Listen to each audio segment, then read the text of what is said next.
আসসালামু আলাইকুম প্রিয় বন্ধুরা, আসুন আমরা কিভাবে এই ট্রান্সলেশনটি ইংলিশ করব। তো এখানে আছে হাঁটা একটি ভালো ব্যায়াম। এখানে যেহেতু সাবজেক্ট নেই তাহলে আমরা সাবজেক্ট বানাতে হবে, অর্থাৎ হাঁটা। এখানে ওয়াক, WALK, ওয়াক। এখন এই ওয়াকের সাথে একটা আইএনজি যোগ করতে হবে, কারণ ভার্বকে সাবজেক্ট করতে হলে এই ভার্বের শেষে একটা আইএনজি যোগ করতে হয়। এখন এটি জিরান্ড হয়ে গেছে, অর্থাৎ ভার্বের সাথে আইএনজি যোগ করলে জিরান্ড হয়ে যায়, আর এই জিরান্ডকে নাউন হিসেবে ধরা যায়। তাহলে ওয়াকিং ইজ মানে হাঁটা হয় গুড এক্সারসাইজ, EXERCISE, অর্থাৎ হাঁটা একটি ভালো ব্যায়াম। Walking is a good exercise.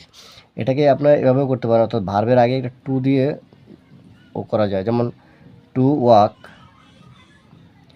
Is a good exercise. আপনি যদি ভার্বের আগে একটা টু দেন তাহলে এটা নাউন হিসেবে ব্যবহৃত হয়। তো এটা ইনফর্মাল। সবচেয়ে ফর্মাল হচ্ছে যে ভার্বের শেষে আইএনজি যোগ করলে এটাকে নাউন হিসেবে ধরা যায়। তো walking is a good exercise.